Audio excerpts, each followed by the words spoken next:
So if you hear some little noises or whatever, that's probably just my mother sending me a bunch of stuff.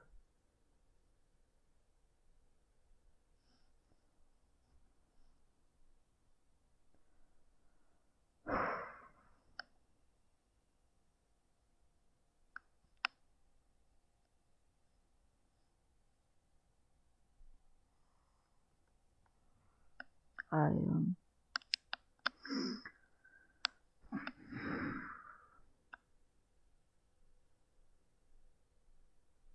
I put aside my responsibilities for the rest of the day, almost entirely, and went ahead and Skyped with my birth mother. And that's a very complicated thing for me. Just as much as I associated my father with feeling safe, I associated my mother with not feeling safe, significantly during my teenage years. But honestly, I remember having issues since I was 9, so that were just specifically about that when I started to realize other kids didn't live like I did.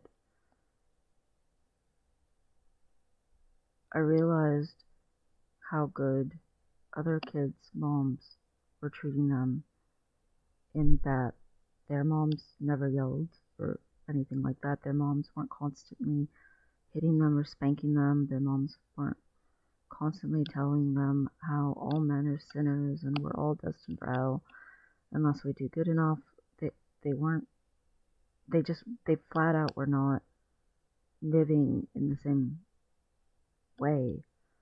And it had nothing to do with money. We were poor, but that's not what it was at all. It was tiptoeing around her moods and not knowing what was going to happen. And it just got worse and worse, the never feeling safe. My birth mother wanted to talk, and I said, let's talk. I don't know why I said that, but I did. So I got on Skype with her. 5 hours. Call lasted 5 hours.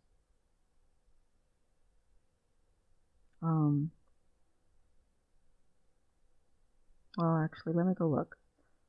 Maybe it started at 5.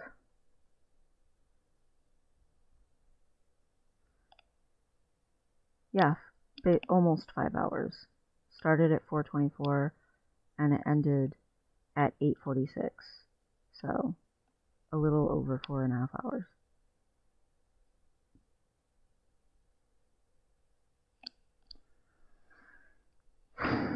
We talked about a crap ton of stuff. If talk can be the word used for it. Some of it we talked about. Some of it was just non-stop yelling. We got on the call, and I said, I think we're doing this wrong. We haven't spoken to each other in 8-7 years, whatever it is. And the first conversation was one that you ended up in because I was already talking to my baby sister, where I was coming out as trans. This one, we're having issues because you're trying to text at me stuff, and we don't know each other. We haven't seen each other in a very long time. We haven't talked to each other in a very long time. We haven't, whatever. So, I explained why I was frustrated by what she sent and what I actually meant to write, because I did apologize. I didn't make myself very clear. And then, she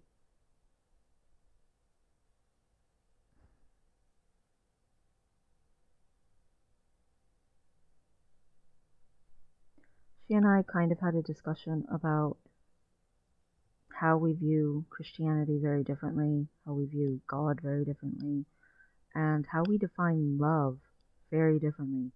And that these are always going to be points of never agreeing for us, as far as I can tell. And we both explained our viewpoints, and she was just shocked by mine.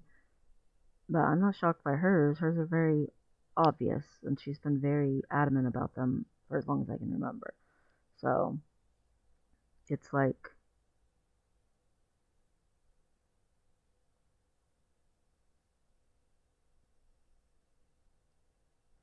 anyway, so she agreed that we disagree on those. So that was for the most part, just talking. And it, got into like a little bit of, transgender stuff and how she didn't think, that that was the right course for me or whatever.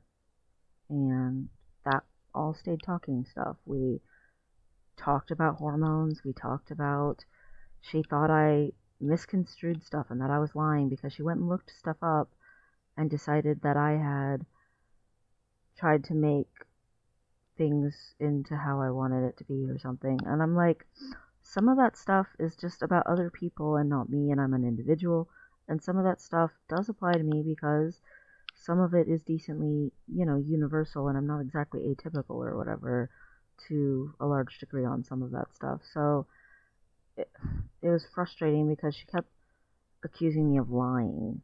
Like, the entirety of this conversation was just nonstop accusing me of, like, and I don't necessarily think it's just that she thinks I'm a liar or something. I think she just looks for conspiracies because she also thinks all counselors are quacks. She also thinks that, basically anyone in a position of authority, like I said, a psychologist when I was like 21, 20, somewhere in there, told me that I had a photographic memory. And she's like, no, no, no, no, they're not even people who would know anything about that. You're just making stuff up. So then I looked up, and psychologists are some of the people who can know about that, but photographic memory doesn't actually exist as we call it, the way that we explain it. So then she was like, see, you're making stuff up. It doesn't even exist. So then I had to go find the actual name for what I have, what it's actually called instead of photographic memory. Like it's like there has to be a conspiracy. There has to be something not true. And just a huge amount of distrust toward any type of an authority. My brother, I talked to him afterwards, and he said that he thinks that all of that is because she might genuinely be just flat out narcissist. He said that she told him that she would never ever remarry again because no one would ever be good enough for her. And she has such a deep connection with God that she doesn't just think that she's in on the truth, but that she's in on the truth more than most other Christians. And she genuinely believes this. She also believes that love is telling people the truth. I think love is protecting who people are.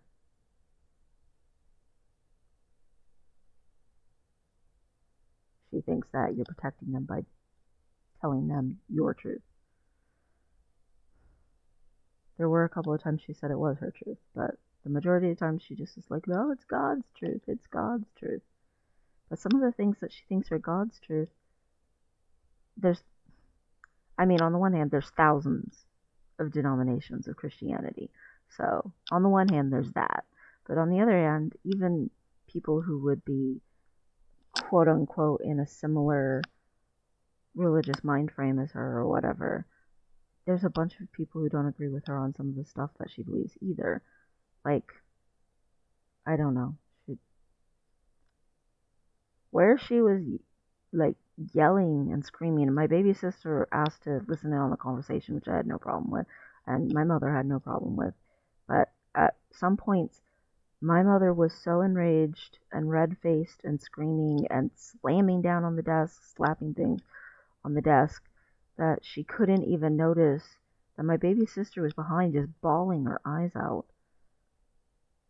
And later my baby sister was like dismissive of that she had been crying, and I'm like, no, that was a distressing situation. Hell yeah, you should have cried. If you were that distressed, That was an appropriate reaction. That was not an overreaction. I discovered my mother has a serious complex about feeling like she's blamed for everything in her entire life. Like a big complex. Of course, she would never go to therapy for it. She doesn't believe in therapy, as far as I can tell. I suggested that why wouldn't she have tried to ever get me a therapist if she loves me? And she's like, I would never have even considered a therapist. Which isn't surprising because she's never considered going to a therapist for herself. And on the one hand, she went to a counselor with my father, and the counselor was terrible. Some of them are. Absolutely. But, I mean, I've been to multiple ones in my life, and until the therapist I got now, they were all terrible. I had one who believed, like, anything. Like, she was the most gullible thing, so it just became annoying, to be honest with her, because I mean, I was like, I talk negatively about myself, and she was like, oh, you should write down for the next week all the negative things you call yourself. And it just became this game of how many things can I put in this book. And when I gave it to her, she was just like, oh, you know, like it was, she had no spine. None. Another one, it was very Christian, and we went through some of my very earliest stuff. That was helpful. Got to 5 when I started kissing girls. Suddenly, not seeing anything anymore. Got a therapist before we moved to New York for a little bit, and at first they put me in for just two times with this woman who, again, had no spine. And I'm a very direct person. I'm very blunt. And she would be like this, literally behind her arms, with big eyes. And I kept telling her, I need you to act like I'm a human being, please. I need you to sit up straight, not have this kind of fearful body language. But apparently the things I was talking about were triggering her or something. I don't know. So I was like, yeah, we're not doing this. So then I requested to have a different one. Well, the different one they gave me was a woman where literally our entire sessions, we just yelled at each other. What therapist ever on the face of the planet thinks it's a good idea to yell at the person across the desk from you? So I finally stopped yelling with her, and she just thought, I don't know, conceited or something, but I just didn't have the energy. And she just would sit there and talk my entire session. She would talk about how she was right, about whatever. Not me, her. So, yeah, I've had some horrible ones. Absolutely horrible ones. It doesn't mean every single one is bad. And you can get a lot out of having one. She also thinks that I'm, like, very unfeeling or something like that. I think, my birth mother. But I tried to explain to her how I feel and how I felt when I was young. And she could not time orientate, like almost at all. It was very difficult for her. I kept having to reiterate how old I was. She either would leap back to when I was a tiny toddler or something, like really young, or else she would be now. And she couldn't understand, even though I kept saying it, that I was a teenager in this instance about this thing. She also, at the beginning of the call, was like, hey, I don't remember things like I used to. You know, I'm getting a little older and things like that and stuff. And I was like, that's fine. And then every time I remembered something she didn't, she said I was lying and making it up. I told her I still have my journals. I know that it happened because I wrote about it when I was younger. And she was like, oh, your journals don't have every single thing in them. And I'm like, no, they don't have every single thing in them, but they're decently detailed. I had what type and name of every pet fish I ever had. I had, like, listed down Christmas presents. Like, I made these big lists of things that were happening in my life to be as detailed as possible. I mean, no, not everything's in there, but how I felt definitely was. And she just thinks that I'm lying all the time. And I don't understand that because, first of all, anyone who knows me knows I'm not capable of lying. I can't lie. Because of how I grew up, I'm so against the double life thing and the having no integrity thing. Like, it's just like compulsive. It's an extremely difficult thing for me to do. Now, I can omit information. I can do that. And like, so say I say, hey, I'm going somewhere, and they're like, oh, where are you going? I could not say everywhere so that I could do it like a surprise or something like that. And, you know, I can also like say part. So I'm omitting only part of what is being said or something. I can do that. But I can't lie. She's like, oh, you're exaggerating stuff. I'm like, no, I'm describing exactly what happened.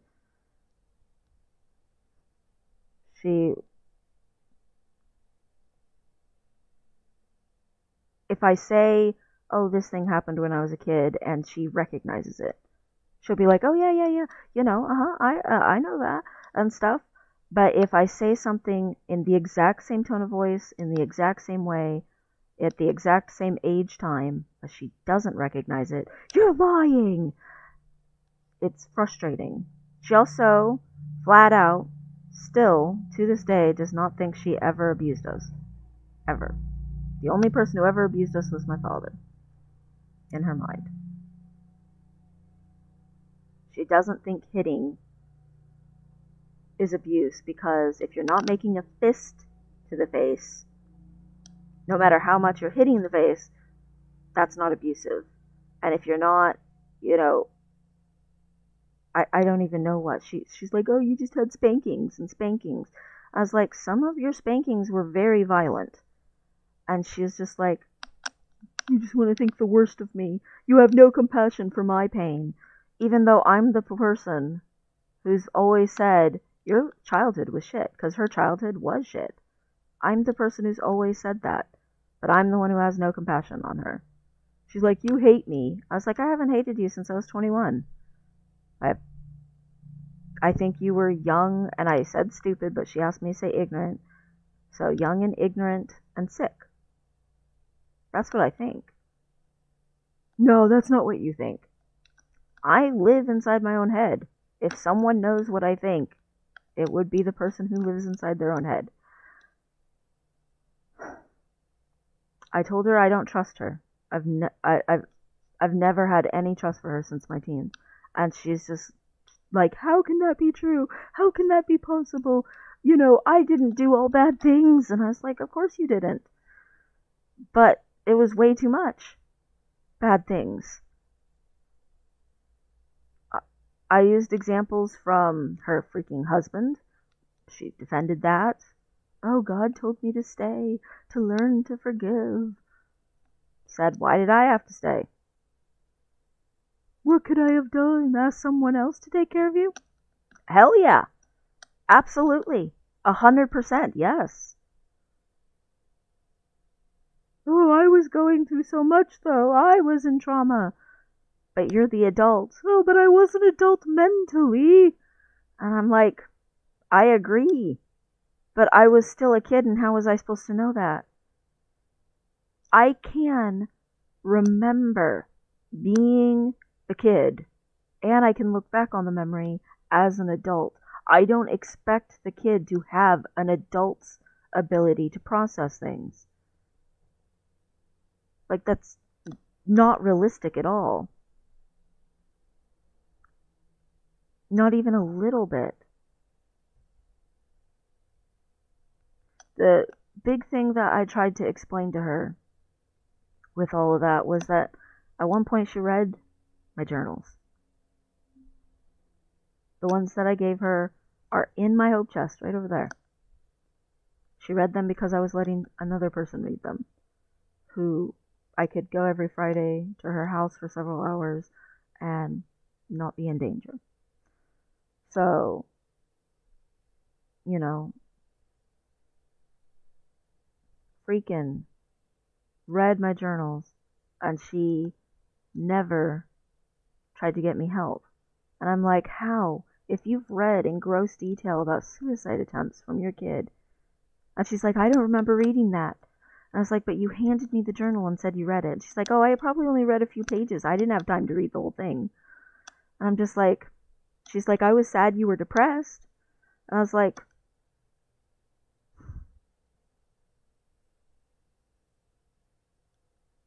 it's just like she waited till the very end of the entire call almost to tell me she wrote that big giant blurb and she wasn't mad about it. And I'm like, but there's like 3 exclamation points here. That denotes anger. And she's like, no, that denotes emphasis. And then she was trying to get onto my baby sister for agreeing with me and enabling me to combat her. And I'm just like, what the? Being honest, even if it's not what you want to hear, isn't attacking you. Joy, my baby sister, was not attacking her. I was not attacking her. She attacked me constantly. She called the video I sent propaganda. Meanwhile, the video she sent was a bunch of really messed up mumbo jumbo with a ton of propaganda videos in it. Not just one whole video of propaganda, but multiple propaganda videos within the video. But my video is propaganda. Like, she's very, very aggressive and accusatory because she thinks everyone's out to get her and everyone's like there's this conspiracy or something of the entire world against her, and that everyone blames her for everything in her life or something, and it's always her fault and nothing is fair. And it's just like, what is your complex here? You need therapy. Go get help. Stop living your entire life sick.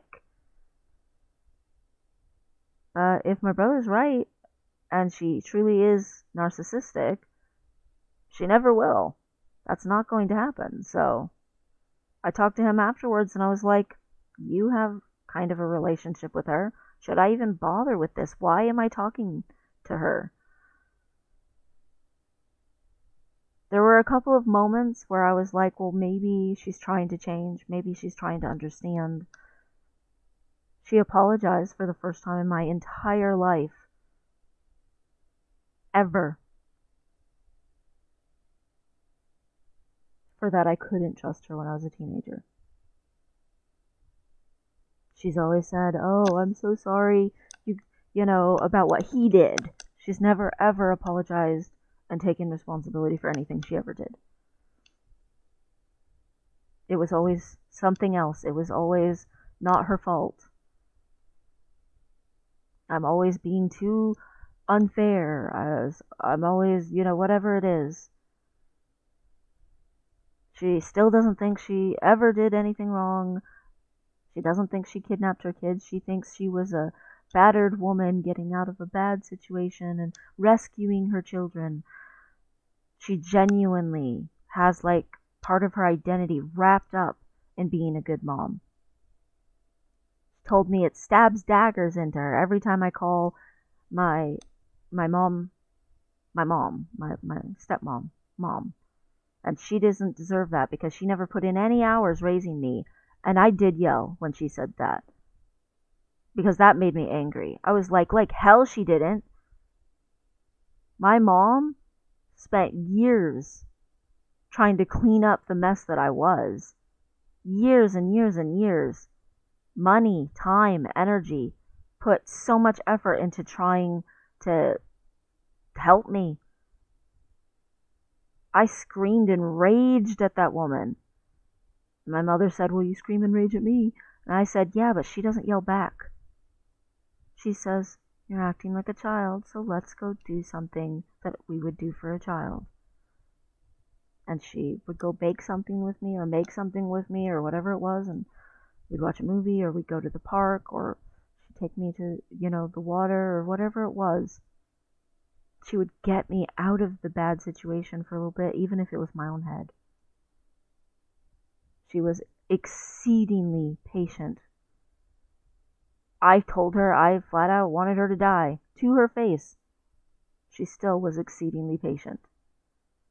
And over years, it was not an easy thing. I did not make it easy for her at all. But my mom just is an open, loving person. The reason I'm here is because of my mom. My last suicide attempt, the reason I didn't was because of my mom. And I've never attempted again because of that moment of clarity. How can you finish what you're doing when all you can see inside your head is your mom crying? Without a shadow of a doubt, I knew my mom would be devastated. So I've never tried again. And hopefully never ever will. Now, I still deal with suicidal ideation. But my mom earned the right to be called mom. Absolutely she did. I'm not doing it to spite my birth mother. I'm doing it because the woman damned well deserves it. It's like the freaking least I can do. And she's old and gray.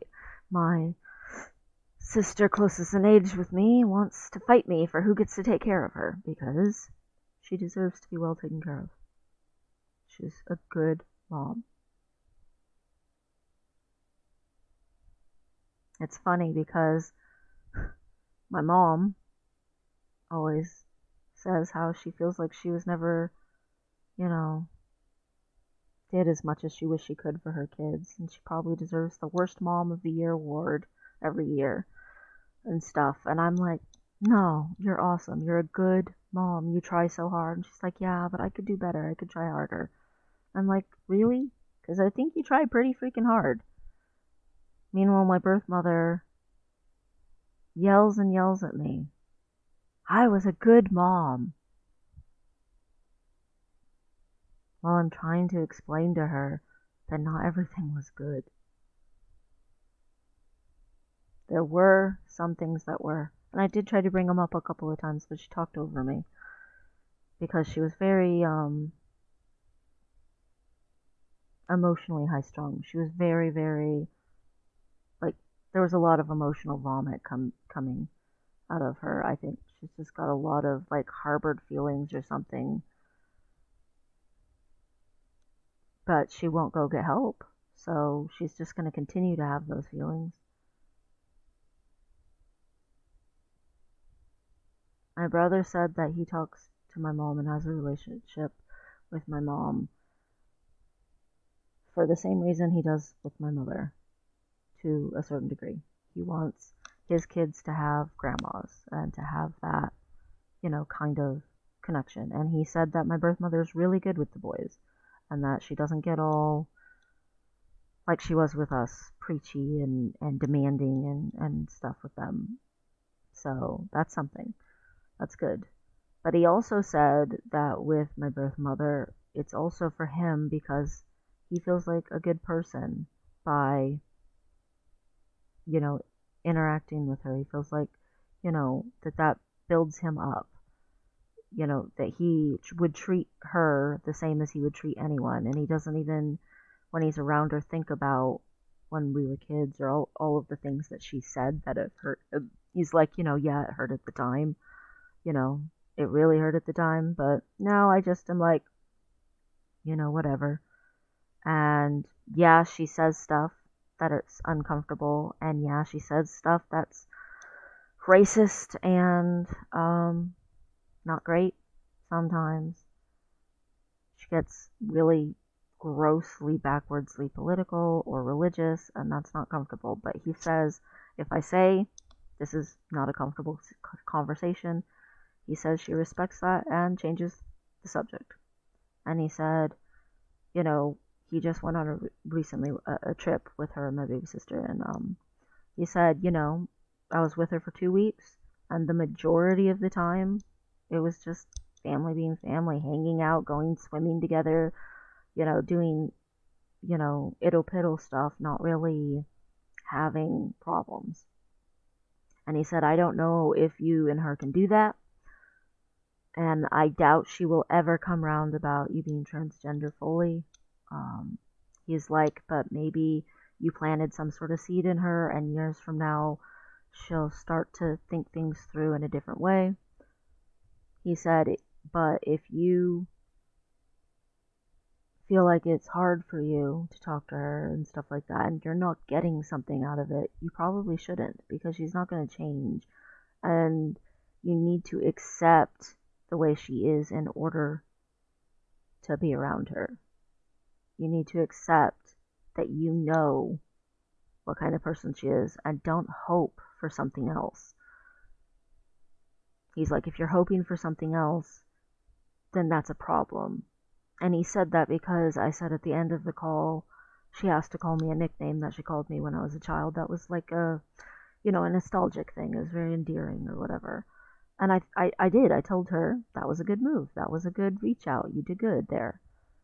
She's like, oh, well, I wasn't trying to reach out. And I'm just like, I'm giving you kudos, woman. Take the compliment. Why are you arguing even when I'm complimenting you?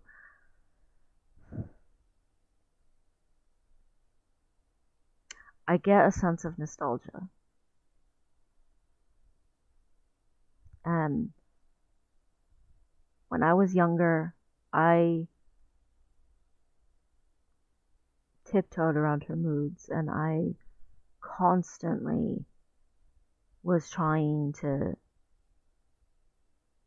be enough. The biggest identity crisis I've ever had in my life was trying to be enough for her. And worse than any of all of that, even if you set all the abuse aside or things like that, and you just focus on the happy points, because there were happy points. Some days she would wake up and just be like, today I'm going to be super mom, and that absolutely happened. All that stuff aside, maybe I'm too harsh, maybe I just shove all that away. There's still the issue of, I associate her with not being safe. She is very triggery for me. Sometimes she just starts talking and I'm right back a child in that moment again. And it takes so much willpower not to just devolve. And I don't know how to make it less triggery. We have such opposite beliefs of each other, about people and about politics and about life. Like, just purely opposite beliefs. Like, she bases everything on her experiences. And experiences, they're not always factual, because they don't always have all the information in them. Like me with my memory. I can see the little kid, and I can see it from my perspective now. And my perspective now has more information added on to the memory from when I was a little kid that I didn't know when I was a kid. If I based things only on my experiences, I would be basing everything on partial information. Like, it just doesn't make sense. She acts like I'm so, like, unforgiving of her or whatever, and so, like, forgiving of my father, but I forgave them both. I don't hate her, but my dad isn't pure trigger for me. Now, my dad and I have a very awkward relationship sometimes. Actually, the majority of the time. We spend a lot of time not really talking. Like, I'll come over to visit and he'll just sort of grunt when I talk to him or something sometimes. And I mean, there's just not the same kind of relationship there as whatever she's imagining, for sure. But she doesn't believe that. She thinks I'm, like, super, like, I don't know, close with him or something on a deep personal level. I'm closer with him because he's not triggery. And I'm closer with him because he married a good woman. My mother married a worthless man. And I told her he's worthless. Like, he adds no good to the world. Like, she thinks, she's doing a good thing by staying with him. That she's doing a great thing by staying with him. That that's like what's gonna save her soul or something. And there's a lot of people who think they're going to heaven and they're going to hell. That man thinks, oh, just because he apologized to God, obviously he's absolved, and that's not honest in any way.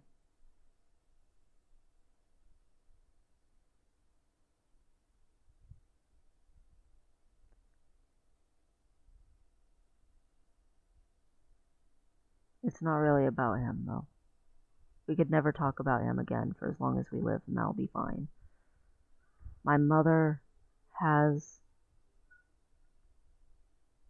a lot of issues. She had a very traumatic childhood. And I think she genuinely thinks that a person has to go through hardship to become a good person or something, that it tempers them, or, refining by fire or something. I don't even know. It's like,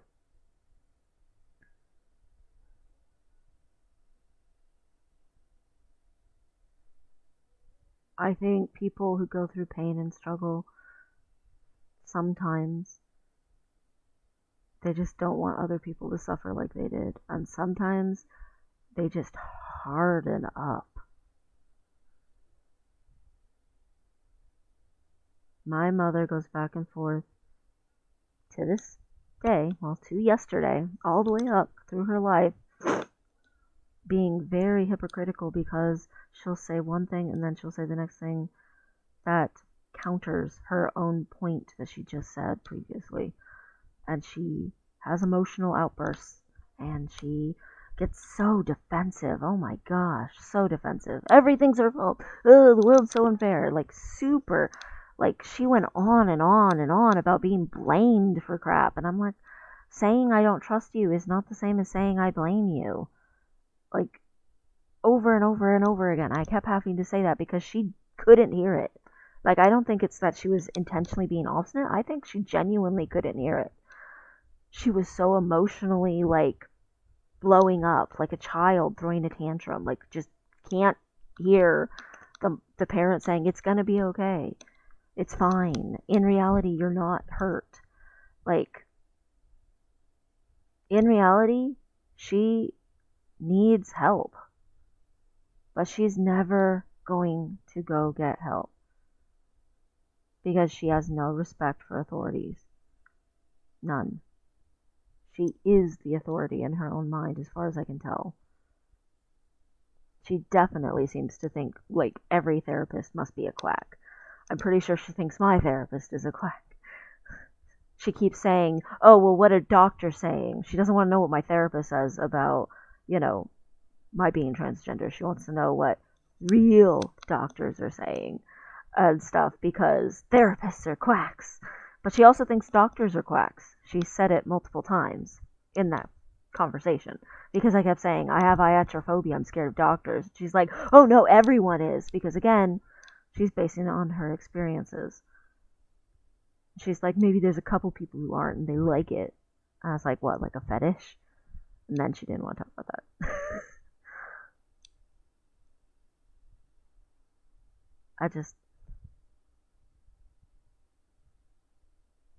She hasn't stopped sending me things this morning.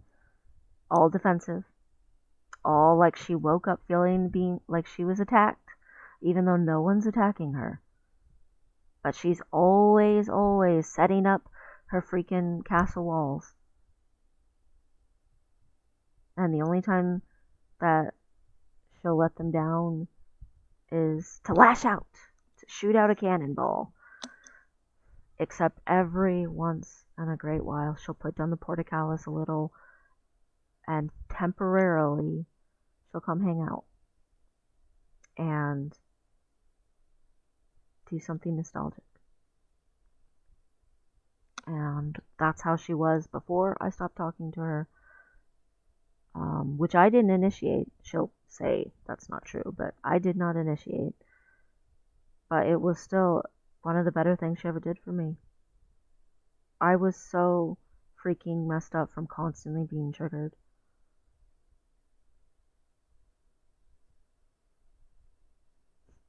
She thinks that I can willpower through being dysphoric. I'm like, I was like, I take care of another human being 24/7, all the time. And there can be just days in a row where her health is so bad, she requires me, which means I don't get to sleep. So exhausted and distressed from the way that she is not healthy and dealing with the pain of that and the stress of that, while at the same time having to do dishes and laundry and chores, all at the same time, while having to also rock another human being and take care of them. I willpower through shit all the freaking time. I'm not weak. I am not a weak person. I am very self-disciplined. For the majority of the part, despite being not as self-disciplined as I used to be, I'm still more self-disciplined than pretty much almost anyone I know. Not to brag, but because it's like a focus of mine. It's probably to the point of obsession of mine, which maybe is not very healthy, because obsessions usually aren't, but that's besides the point. The point is that that's how I survive. I don't have a lack of willpower. That's just not how dysphoria works. I tried to explain, like same phantom limb syndrome with an amputee. She thinks that they're screaming that their leg's in pain when their leg's not there because they're not accepting that their leg's not there. And they can go to therapy, they can go to find out their leg's not there, but they still need a prosthetic leg. And there's been times that they have done studies on it and stuff. Sometimes they need to stab the leg or something like that just to know that it doesn't feel anything, just to stop their brain from screaming that their leg hurts. Their brain cannot process it. That is not the same as not having willpower. She's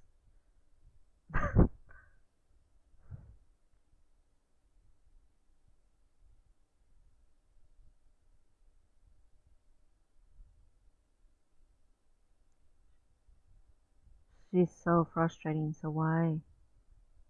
Why?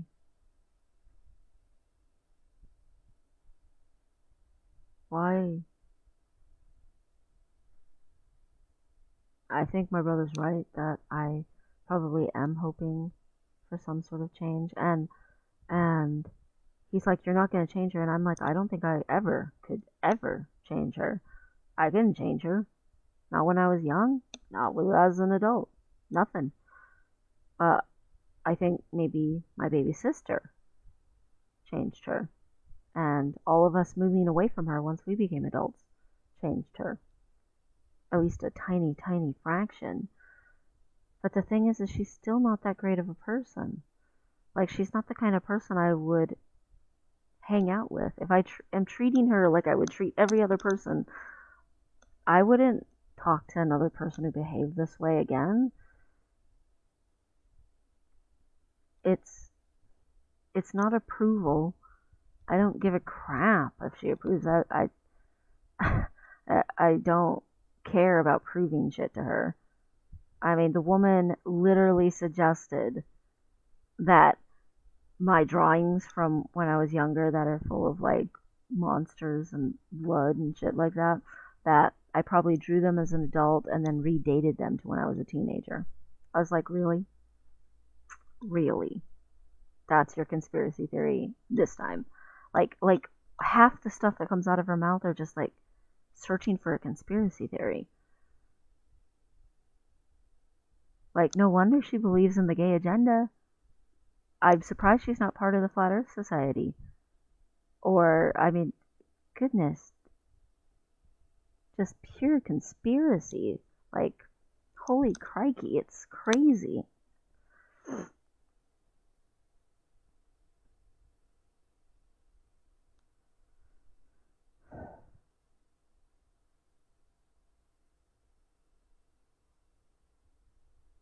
My friend posted that thing about Irish slaves, right? Or, well, used to be my friend. I don't know. She seemed a little off lately, but whatever. Anyway, so, and I told her, hey, that's not how this worked.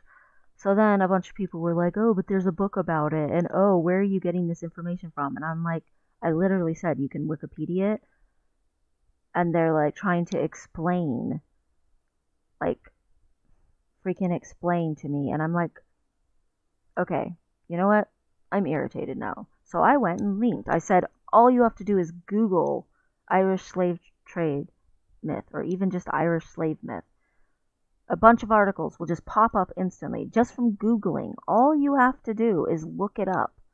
Not post something before you look it up. I didn't say that, but I wanted to.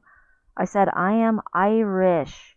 I grew up learning about the wrongs done against the Irish, about the discrimination, about the freaking war, nonstop. I learned about shit.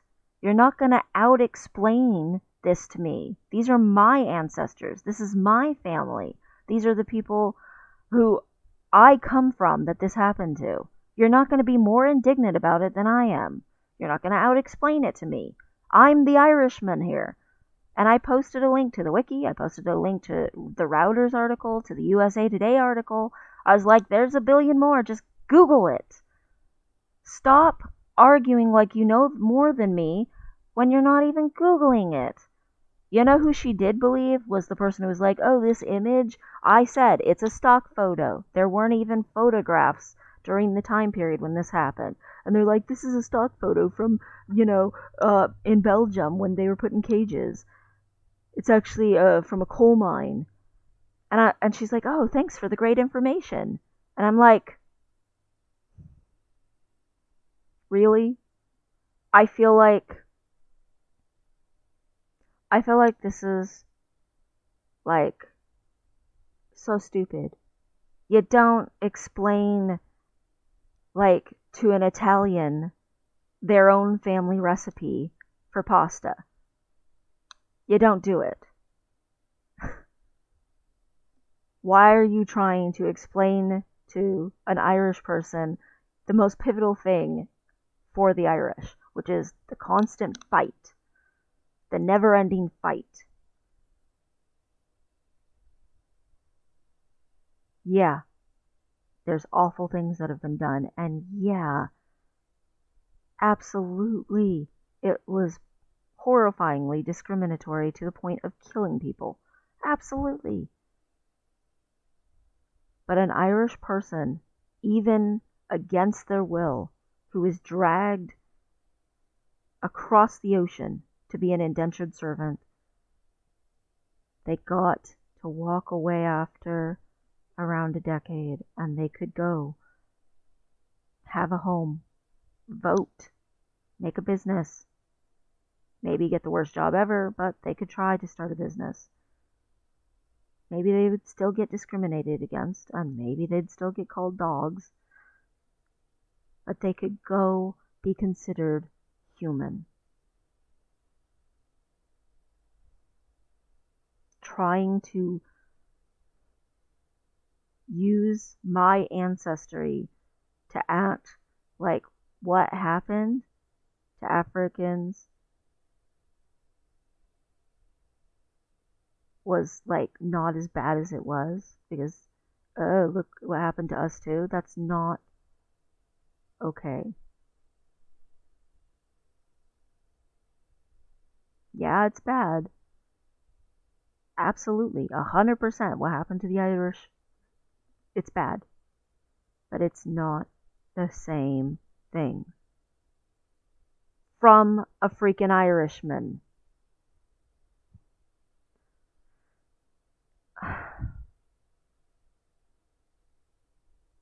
Why is anyone trying to out-culture explain things?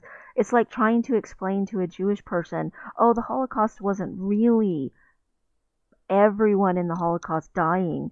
11 million people dying in the Holocaust. Well, they weren't all Jews. Yeah, but the majority of them were. Like over 6 million. Don't try to explain to a Jew how they shouldn't be upset. And don't try to explain to a Jew how, oh, just because some gays died, that's exactly the same thing. Gays definitely did die. They were sent to die.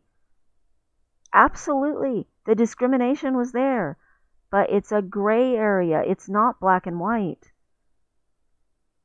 It is not the same to define them that way.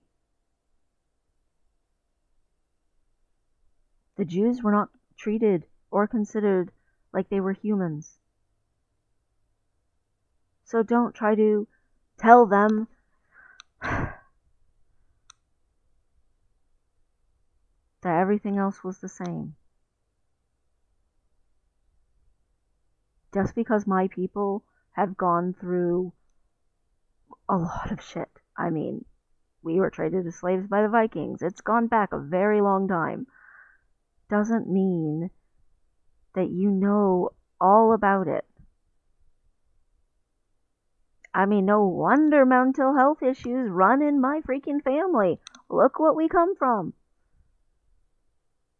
It's not just decades of abuse. It's not just centuries of abuse.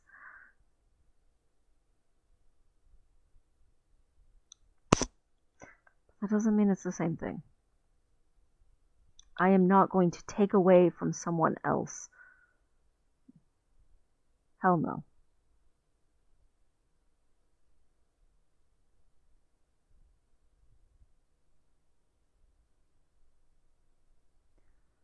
My mother tries to explain to me how I really felt, or how I really am thinking, and that I'm lying because I'm not thinking that, or I'm not saying that. But that's not true. Sometimes you just need to accept that you're not the authority on a thing, especially when it's about someone else's life. The only person who lives with that person is them. Sometimes they just know more than you about that one thing, and that's okay. I mean, she calls me a liar and says I'm making stuff up. She made up a big giant thing about how I was with Peaches at some sort of thing at my dad's house, and I was making out with Peaches on the couch and kissing on her and shit. And that some of the family was telling her about how uncomfortable they were. First of all, I have literally never brought anyone to my father's house who was a girlfriend ever in my entire life, except for Peaches. Secondly, Peaches is autistic.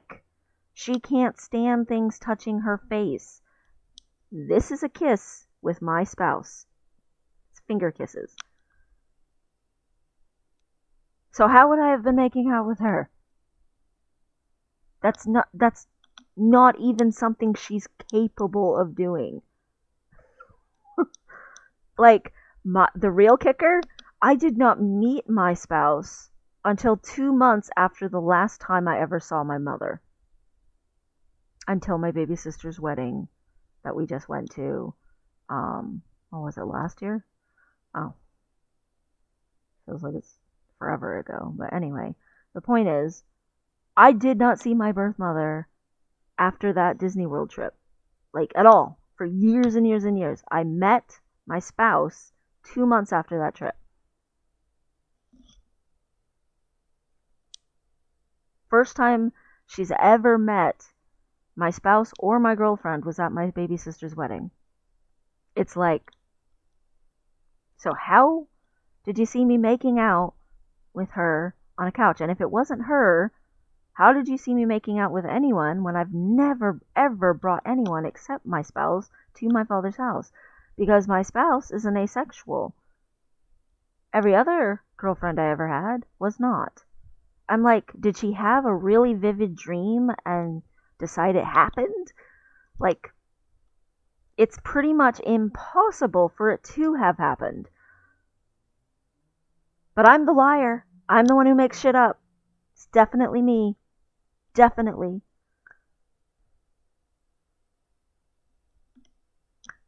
Why am I talking to her? I don't know. I think that is why I'm talking to her, is because I don't know. I don't know what I'm looking for. And I'm worried that, again, I'm worried that my brother's right and I'm looking for some sort of hope or change or I don't know what. Am I really doing something healthy here?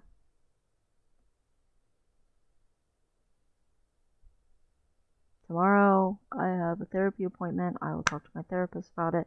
Maybe there's something to be gleaned from this. I don't know.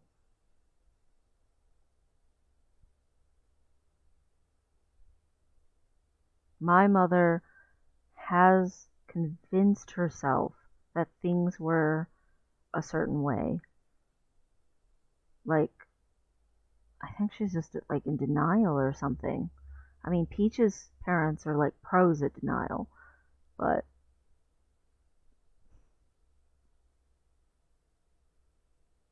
and she thinks I don't know what, that I'm the leader of a conspiracy against her or something.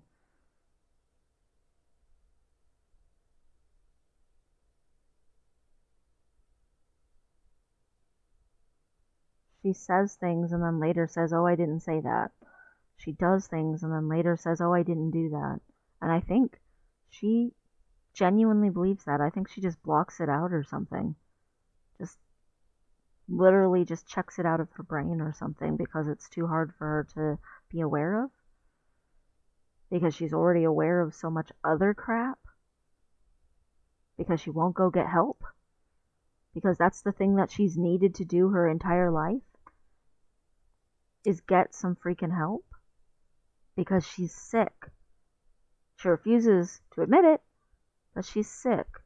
And of course, God couldn't use someone to help her be less sick. Oh no.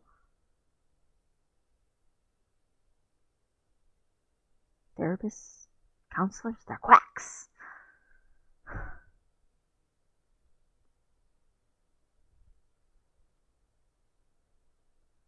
If you don't trust anyone but your own self and you think everyone's attacking you all the time and everyone blames you for everything that's ever happened in your entire life all the time and that no one has any, like, anything toward you except negative emotions all the time, what a freaking miserable way to live. Like, why live that way?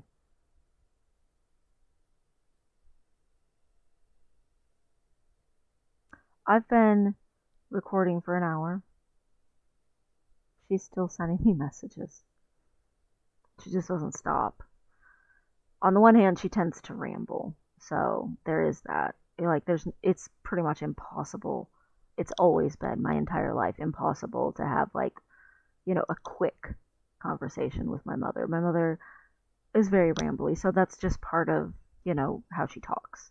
But on the other hand, she'll just keep going about her point and her thing, trying to get you to her way and her thinking. She's always the victim.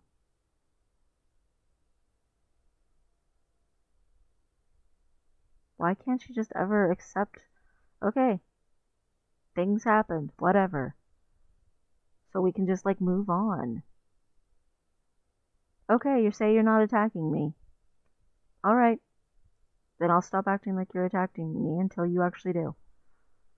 I don't think she can even recognize what attacking or not attacking, like, looks like. I think that's why she attacks so much. I don't even think she thinks she's attacking. like telling me how freaking off I am about trans stuff and how stupid I'm being about it. And I'm like, I'm going slow. I told you flat out I'm going slow. Like, I'm explaining the things that I'm doing because you asked, but you're not entitled to have a say over what I'm doing. And then she'll just be like, yeah, you're gonna do whatever you're gonna do. And I'm like, you're acting like I'm being irresponsible about it when I'm being very responsible about it. Like, it's so you have to aggressively reiterate things with my mother because she's already decided how she's going to take it.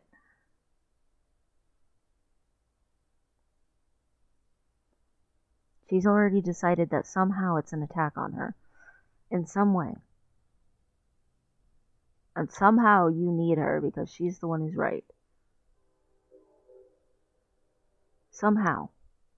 And she would say this entire thing is me, like, trying to get everyone to hate her. I'm not trying to get everyone to hate her. I'm trying to figure out why I'm talking to her.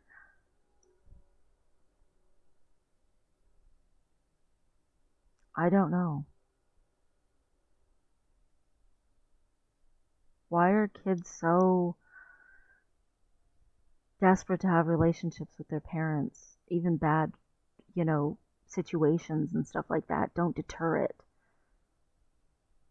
She has, like, a severe pedophile for a father. And yet she still felt compelled after she had children to go visit him and bring the kids, and felt like it would be wrong to have a grandparent never meet his grandchildren. Even though he's an absolutely terrible human being. Like, extremely terrible human being. Like, why? What compels a child to do that? If a person is a terrible, terrible human being, we should just not have terrible, terrible people in our lives. And I'm not saying she's on par with him. I'm saying, why did she feel that way about him? Like, it's just hurting yourself. I feel like her lack of capacity for seeing past herself just hurts. And it's not to the same degree that a pedophile would hurt, but it's still not pleasant. Maybe how I grew up's not the same thing as how she grew up. I'm not trying to take away from the fact that she grew up in a super shitty way. Absolutely not. But at the same time,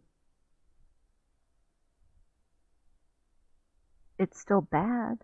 Like, it's still not good things. And just because she refuses to accept that those aren't good things, doesn't change that they're not good things. Like, just because I don't think the Irish should be used to take away from Black Lives Matter, and I don't think the Irish should be used by white supremacists, because most of the white supremacists descend from people who hurt and harmed my ancestors anyway, doesn't mean that I think it's good what happened to my ancestors, and doesn't mean that I think my ancestors should just hang out with all the people who've hurt them throughout the history and be totally cool about it. Like, that's not realistic. It's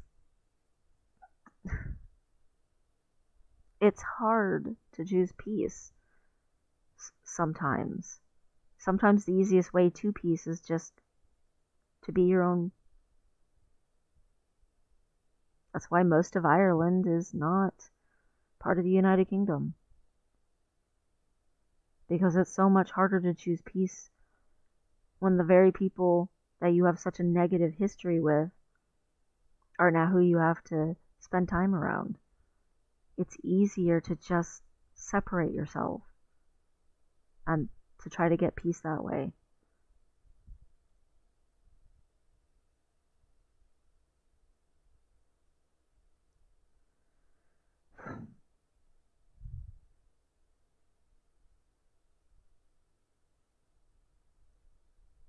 I don't know. I don't know why I'm talking to my mother. I never end up in a great headspace. And it's never a conversation that doesn't have yelling in it. And she always gets so defensive. Gosh. I don't know if I've ever met anyone who's more defensive. Like, everyone's out to get them. Like, what a miserable way to live. But even besides that, just, like, she's never gonna accept me.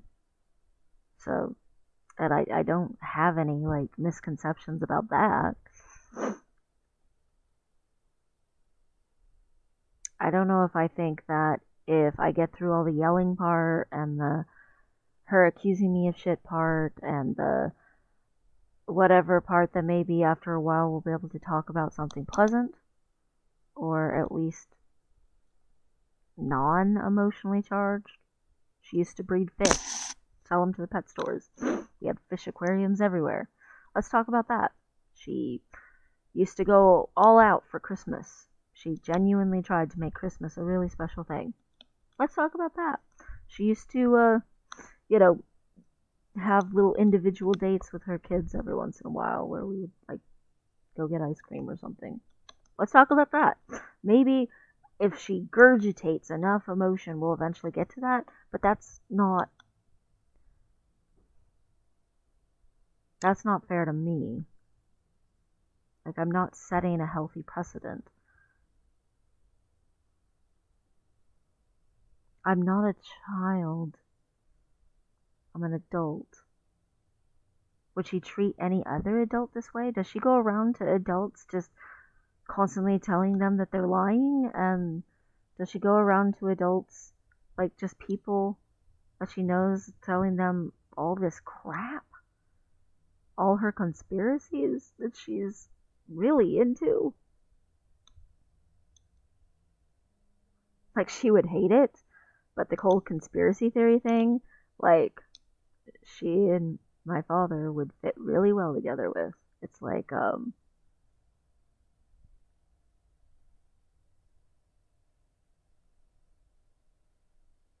she makes so many excuses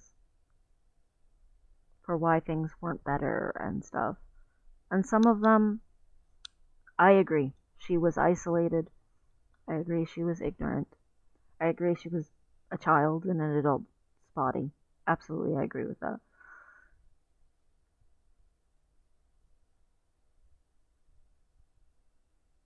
She was messed up. She was sick. She doesn't accept that. Because that would mean she's still sick.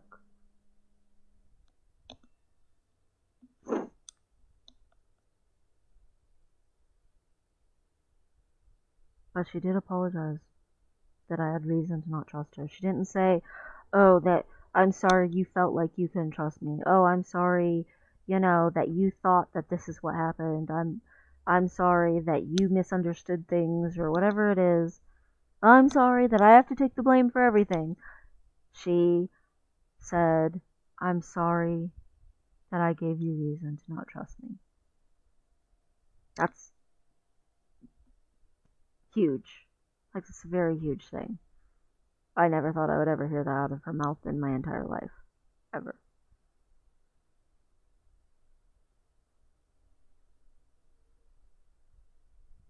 But will she even remember she said it?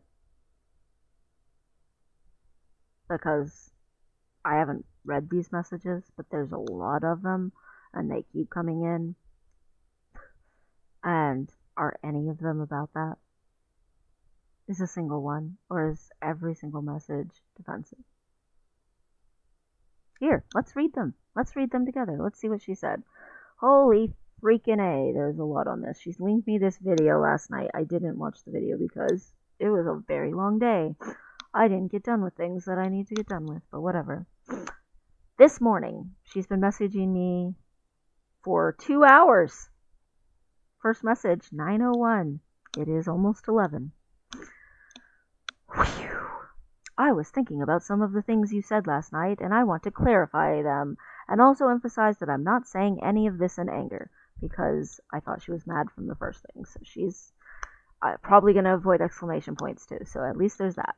Anyway, but just clarifying these things. I had no inkling that taking myself and children out of what I considered to be a dangerous scenario was illegal, particularly because I was told then, when I called an abuse hotline, that if I felt myself and children were in danger, or if I felt threatened, I should do all I could to safely get as far away as possible. And so that's what I did.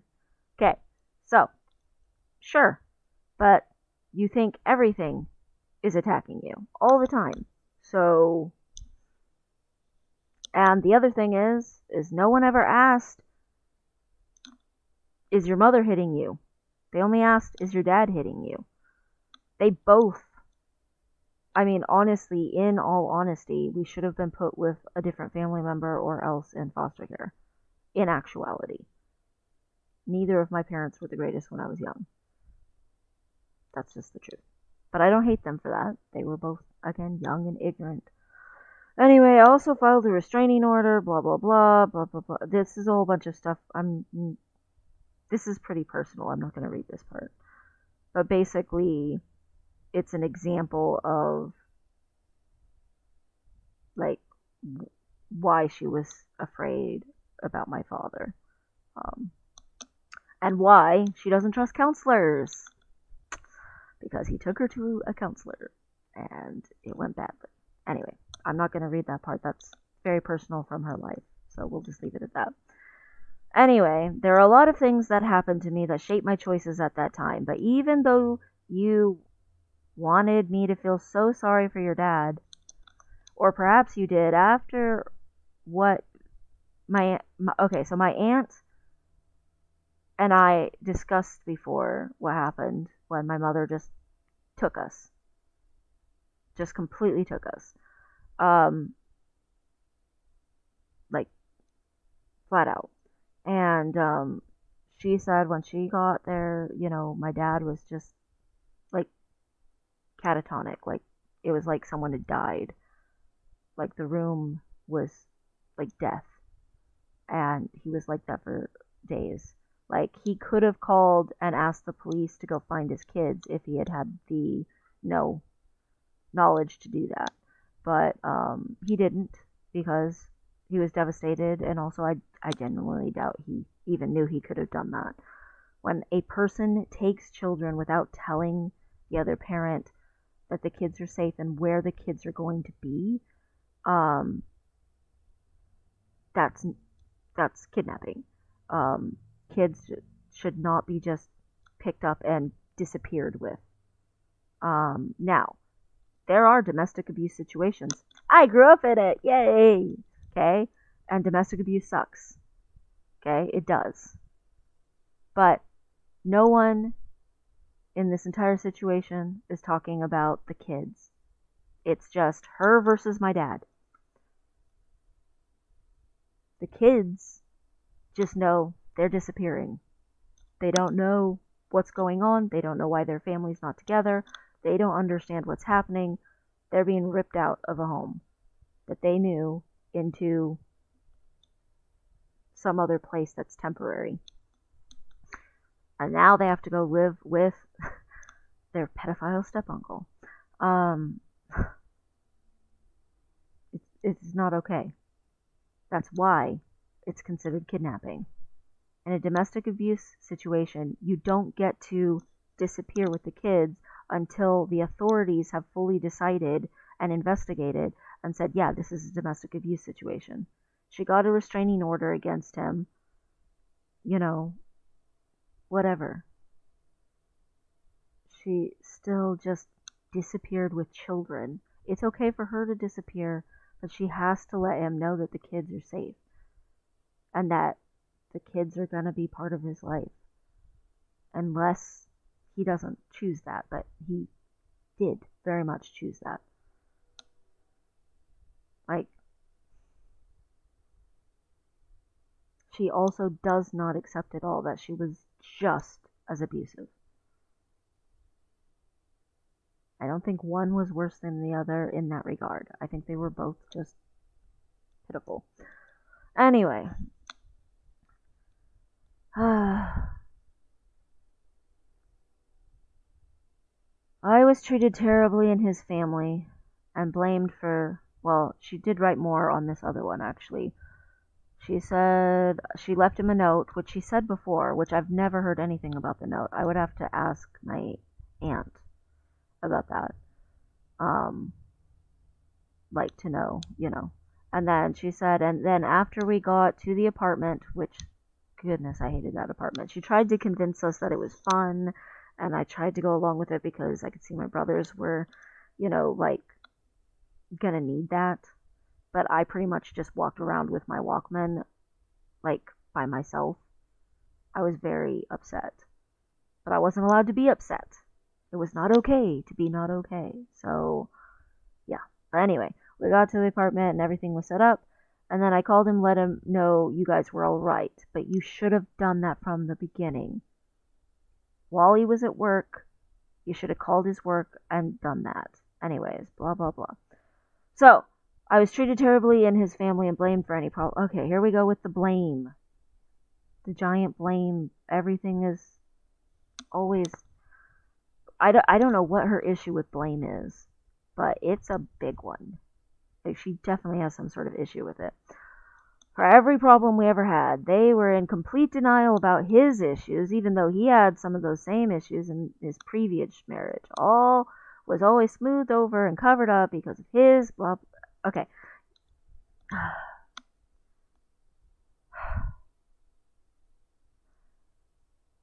The truth. This big giant blurb, I'm not even gonna finish reading right now on camera. This big giant blurb, flat out, the truth.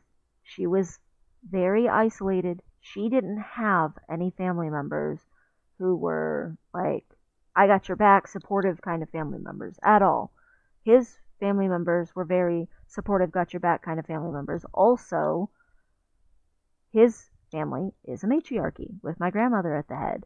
If my grandma says, you know, we're not going to be too hard on my dad because of what happened where he was flying an airplane and the airplane crashed, my dad, you know, ended up in the hospital, and his dad, who was also in that plane, died. And he has never gotten over that. That is something he feels guilty about probably to this very day. So they were a little sensitive toward him about stuff because of that, because it's a tragic thing that happened, like it is. But goodness, everyone in the entire world doesn't blame you for everything under the sun. Was the situation awesome? Hell no. Are you making everyone the villain in your life? Yeah. Goodness. She was upset with me because a church full of people knew about what had happened to me when I was a teenager, and not a single person ever asked if I was all right. They just asked if I had talked to God about it. Not a single person ever suggested, maybe we should call the police, maybe we should do something, maybe you're not safe there. Not a single person out of a couple of few hundred people, however many people, were going to that church who knew about it. Even people outside the church who knew about it. Nobody ever, ever, ever, not once, said nothing to me about, do you need help? Nothing. A couple of them took me out to lunch so that they could feel good about themselves. So that they could feel like they helped the poor needy girl. Okay, yay, now their hands are clean, washed righteous before God. They did the good Christian thing, whatever it was. That was it. Like, that was it. The pastor flat out told my mother to work it out with him. A man who would be interested in her daughter. Like, half the people in that place think they're going to heaven, and they're not. There's a big difference between following a whole bunch of religious traditions and thinking you're going to heaven, and then actually being kind to people and going to heaven. Anyways. I was the scapegoat for all their shit. Really? I skipped that big giant blurb. I go to the last sentence on the big giant blurb, and that's the last sentence. For all their shame, because I was someone they could blame that wouldn't fight back, until one day I did, and the blame continued.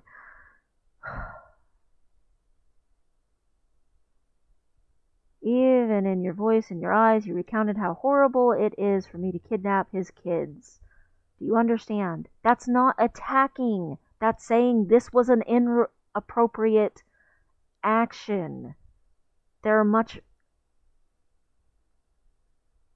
better ways to handle situations, but her reaction was an overreaction. That's not attacking her and saying she shouldn't have done anything. My dad swore off ever hurting us again, and he never touched us again because he woke up. So, yay, good.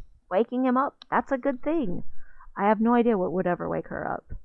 Anyway, I'm not angry with you or blame you. I just hope that in the same way you want me to understand your hurt, my hurts are just as deep and real. I do agree with that. She absolutely is hurt. And again, there's been a lot of shit that shouldn't have happened in her life. I absolutely agree with that. My children's lack of loyalty toward me is astounding to me and heartbreaking. It's not a lack of loyalty. It's literally just, I accept the truth. The truth is that there was bad things, and there was bad things that happened to you, there was bad things that happened to us, and then there was some good things. It's like hyperbold. You feel sympathy for everyone else's pain, but there's no room in your heart for mine. Again. Yeah. Tons of pain. Get help for the pain. You don't need me to always say, yeah, you know what? You should play the victim because you definitely were the victim. Absolutely. She was a victim in so many situations. For sure. Was a victim in so many situations. But does she need to continue playing the victim today when it's not happening to her anymore? Oh wait, that would require time orientation, which she would learn about if she got help. And she is really bad at time orientation. Because she probably has severe PTSD and won't get help for it. Anyway, another thing I want to address is the whole issue of suicide. Oh great. And some feelings and problems you've had. In studying some of this stuff after you left, oh no, and your revelation about being gay, I realized that much of your feelings could be directly related to the abuse that happened to you, as well as repercussions of divorce. So that is part of why I struggled then and now to just arbitrarily assume that what you say is that what you want to be, or that you should be a man. Except that I've had literal issues with my genitalia since I was 3. Her husband didn't start doing that crap till I was 15. I didn't find out until way later, when I was a significantly older adult, that he had thought about it since I was 8, but he only started acting on it when I was 15. I knew by 15 that there was something wrong. I knew way before that. I had already attempted suicide before he started doing shit. So, divorce happened before 15. That's true. And it was after the divorce that I realized other kids don't live the way that I did. And I did have a big crisis about that. And I did basically go insane. But that was because other kids didn't live the way that I lived. It wasn't because, oh, now my parents are divorced. She's misassuming what was affecting me at that moment. Anyway, things like that affect our brains much more than we, even the best doctors, really understand. I do agree. Trauma permanently changes the mind. Absolutely. I do agree with that. You've adamantly denied this is the case, even though research's been done and what? I have not adamantly denied that your brain is not shaped by trauma. What?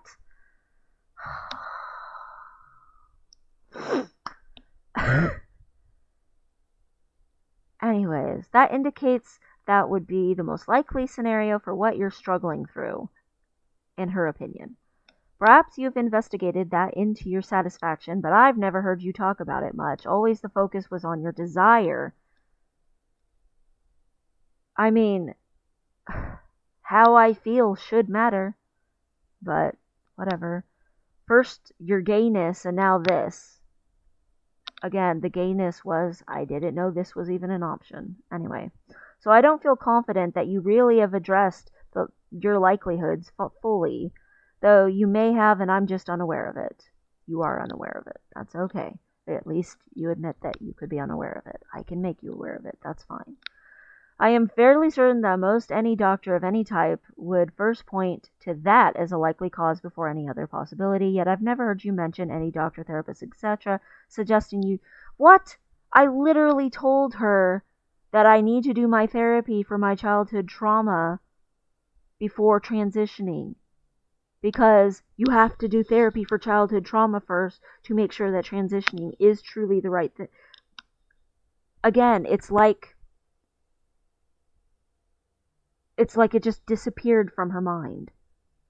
And I get that she's a little older and having memory issues, but this isn't something that just started recently. This is something that I've dealt with like my entire life with her. I literally told her. Suggesting that to you, so it makes me wonder about any of their credibility, because of course they're doctors and therapists and of counseling, and they're all quacks. Of course they have no credibility. They only went to school for years upon years and got degrees and got really educated. Their educated knowledge is not the same as her uneducated ignorance. There's not a conspiracy theory here. They're credible. They're credible.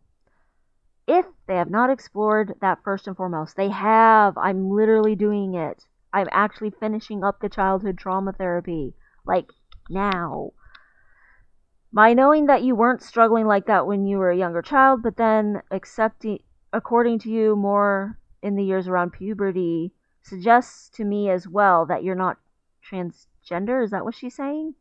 I did have issues when I was a younger child. She just didn't know about any of them. I'm not an expert, but I'm trying to psychoanalyze everything, just stating that that's what would seem fairly obvious, even to a casual observer. Because a casual observer's uneducated ignorance definitely, again, equals to the educated knowledge of doctors. Only you know how much or how little you've explored. Yes, definitely. I know how much I've explored. You're making a ton of assumptions here based on the fact that you don't trust doctors and that you don't trust me. As far as you feeling I didn't do enough to keep you safe, I can only say a very heartfelt I'm sorry. Which again, this is the first time in my entire life. And this is the second time she said it. I did the best I felt I could with the resources available to me at the time, and in the mental and emotional condition I myself was in after such a traumatic revelation, and according to the counsel being given me at the time, which I was relying on heavily precisely because of my own mental and emotional state, combined with my own feelings of shame and pain because I was about to have yet another failed marriage, and that there was yet more trauma in all my children's lives, though I tried so hard for it to be otherwise. And that also seemed to be the focus of those around me, giving me counsel as I look back, was trying to mend the whole family, a unit as a whole, rather than focusing on one child more. I'm not trying to make excuses, I'm just trying to look back and evaluate. I do genuinely think that most of that is true. I think she got shitty advice from good old Christians. I mean, he apologized to God, so good old boy, let's have his back. He's obviously absolved. He obviously is a great person now. All you have to do is say sorry to God, and boom, nothing happened. That's good old Christian boys. Even in not hyper-religious situations like what I grew up in, that's still... You can't go to a freaking church. I've been to so many churches in my life. Never been to a church that didn't end up with some sort of scandal going on in it that everybody covers up because they apologize to God and we're good old Christians. We support each other. We got each other's back. No, you hide each other's literal criminal activity. You allow harm to continue. Please try, people, not please, I'm sorry, I misread that. People try and they do the best they know at the time, and sometimes no matter what, it's not enough. I agree. That has happened to me a billion trillion times in my life. I agree.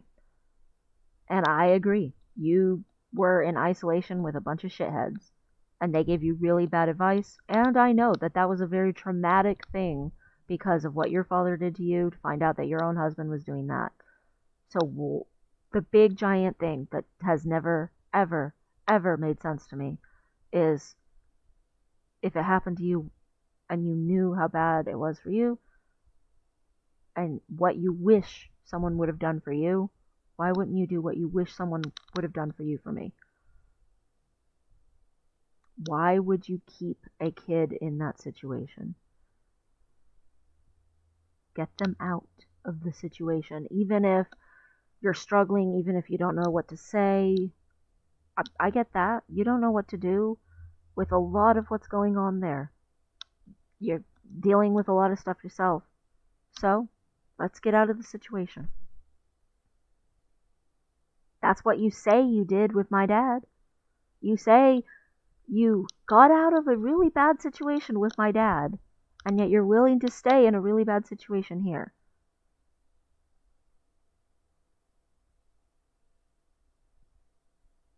Really. That's the only thing. The rest of it, I absolutely have nothing against any of that. Like, we were in a freaking tiny blurb of a town in Tennessee. We were in Hickville, USA. Like, no, there were not a lot of resources. And we were poor. No, there was not a lot of money to do something with. Absolutely. I don't magically think any of that should have been somehow...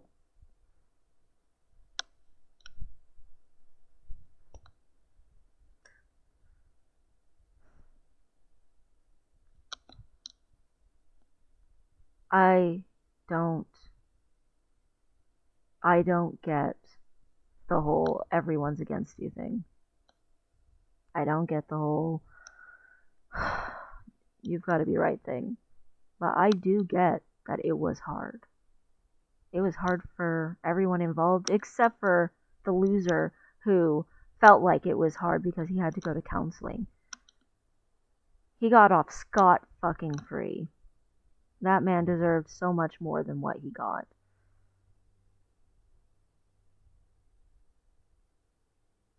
Basically, he's the one who got out with a great situation while everyone else had to suffer.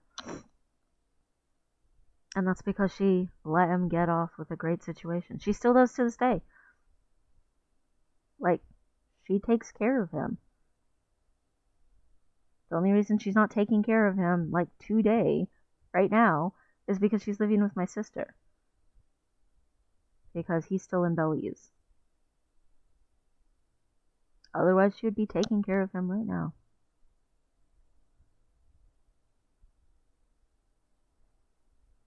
She was talking about wanting more, like, young families with children to be in the community, and that she didn't want it to be a community of just old people.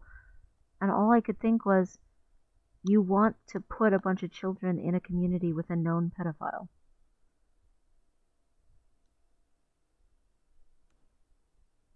Why would you ever... She's like, oh, we like it when the kids come play in our yard. We like to hear children playing. No, you like to hear children playing because you like kids.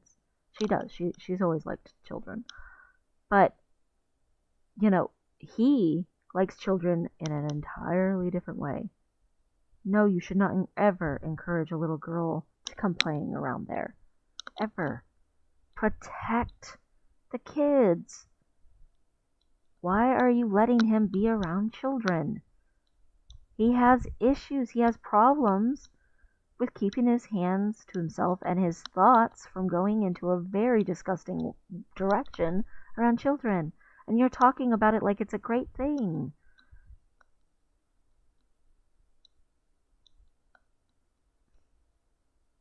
It's like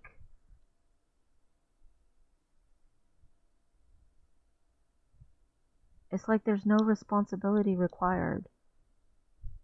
And she's not a child. She's an adult. And even if she was mentally a child when it happened, she's grown up some since then. But she's still doing the same stupid stuff. You don't put children around a pedophile. Have some sense. You don't need to be an expert to know that that's not a great plan.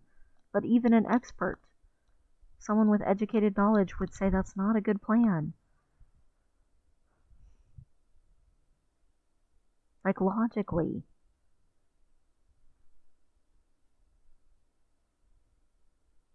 I don't understand it at all. It makes no sense to me. Anyway. Everybody's all against her and attacking her and blaming her, whatever. She can think that if she wants. Doctors aren't credible. She can think that if she wants. But I don't have to agree with it. I can try to have a more balanced thought about it. I am terrified of doctors. Absolutely terrified. If a doctor tries to touch me, I shrivel, like, up. But that doesn't mean I don't think that they went to, like, school for years and years. I don't think they can be a doctor unless they get educated. They have to take test after test and put in effort after effort to learn about stuff. And yeah, way too many doctors are dismissive, especially toward women. Oh, my stomach hurts. You'll be fine. Is not a good doctor. If your doctor's telling you that, get a different one. Many doctors are way too dismissive. Absolutely, especially in this country. Too dismissive for sure. But that doesn't mean they're all quacks.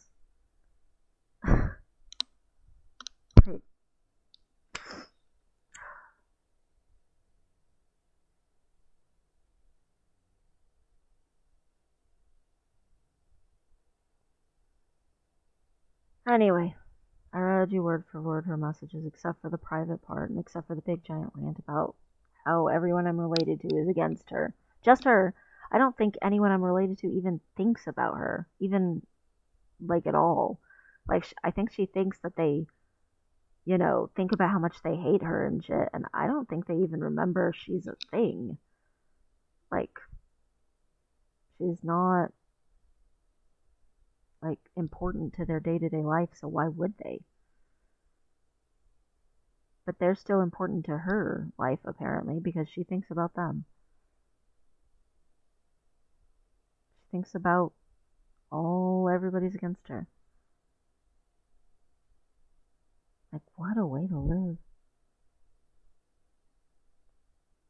I am very glad I don't do that. I don't think everyone's against me. I think the world could be a better place. I think people should be nicer to each other in general, but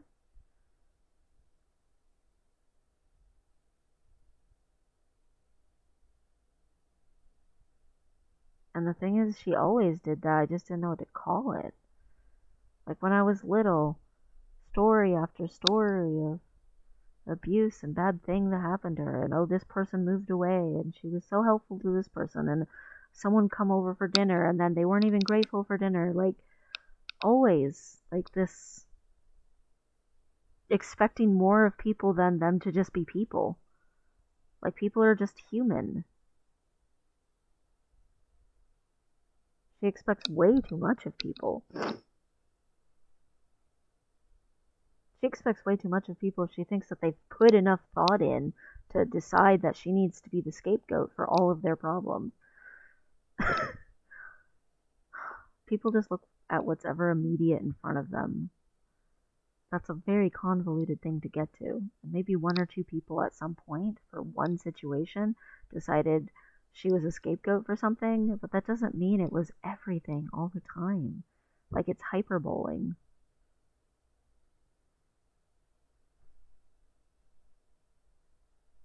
I don't know. What edifying thing? What beneficial thing? What good thing am I getting out of this? Why am I talking to my mother?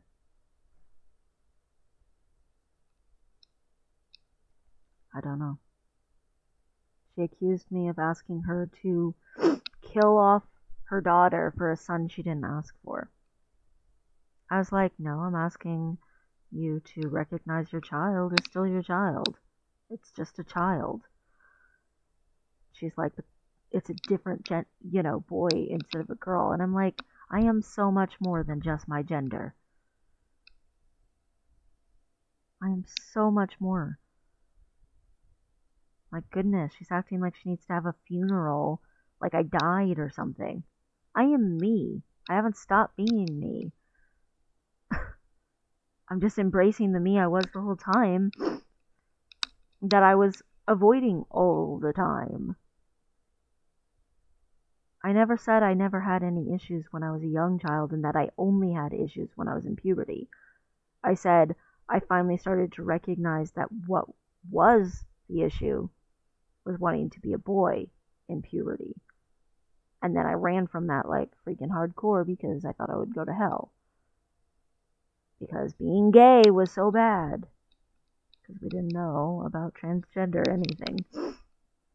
I didn't even know that was... I would have called it that if I would have known that that was a thing that I could have called it. But I didn't know. But goodness. I knew I wasn't like the other kids. I knew I didn't have any friends in school because the boys didn't want to hang out with me, nor the girls. The majority of the time. I mean, my nickname in school for a couple of years was Roach. Because no one liked me. Because I was a girl who acted like a boy, and the other kids just was like, you don't make sense to us, so you're not part of any of our friend groups. Like, I either had little girls that I constantly was the male role in the relationship of my friendship with them, and I always had crushes on them, and was the husband when we played house and shit like that. Even when I started to get a little older, like 11 and stuff, like, I wanted to be the boy. I watched Willow and I wanted to be Val Kilmer. I freaking wanted to be Simba. I wanted to be the boy and all this stuff.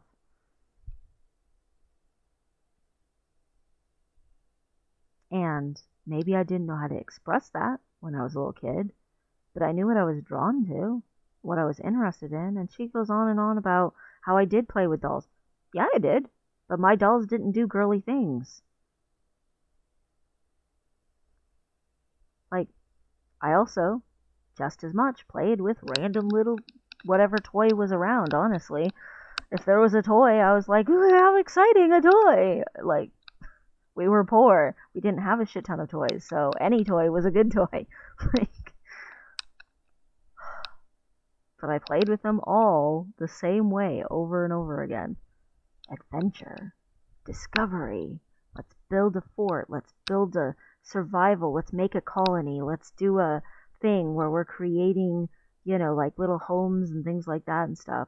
We're surviving on this deserted island. We're out in the middle of a jungle and there's a crash and now we have to survive on what's left over from this crash or this crash ship or whatever it was.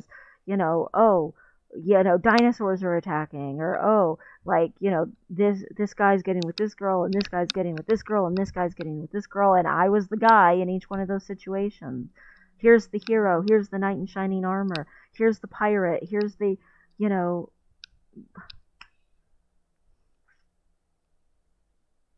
I just wanted to be somewhere else so bad, so all of my toys were on some adventure somewhere else.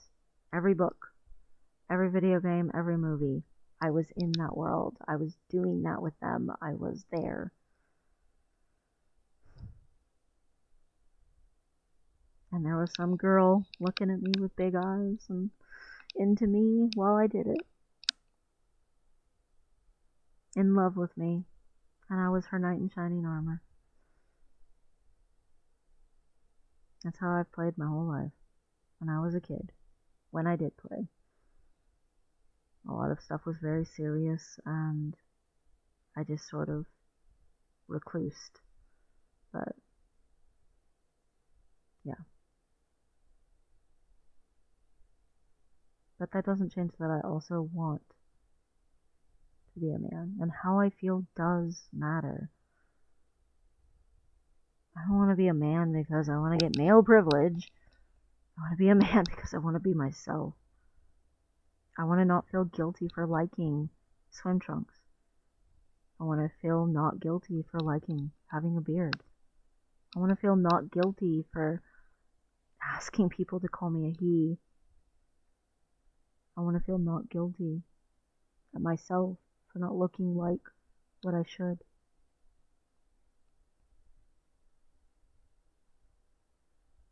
What I see in my own head. And she thinks that that means I have some sort of horrible mental condition. Whatever. The recommended treatment is still the recommended treatment. And I have lived my entire life thus far trying to willpower it away, to choose not to be dysphoric, to whatever. And it has worked like shit. It does not work. I'm not gonna keep freaking wasting all of my life like this. I don't want to just freaking have an entire lifetime of misery. I am already half dead. So why can't the second half of my life just be happy? Like, take all the medical stuff aside. Just that, all by itself.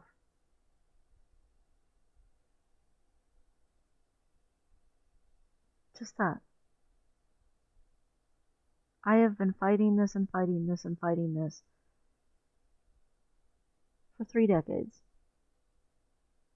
It doesn't work. If something hasn't worked over and over again, it's time to try something different.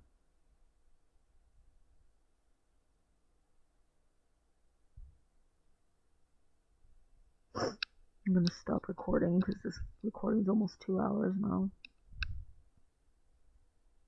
I don't know why I'm talking to my mother, but I don't know. Again, I'll talk to my therapist tomorrow about it and see if we can figure out why. I don't know. But I do know.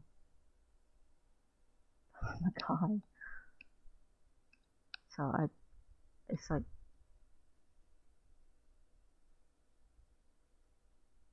it's very frustrating. And no, I'm not lying.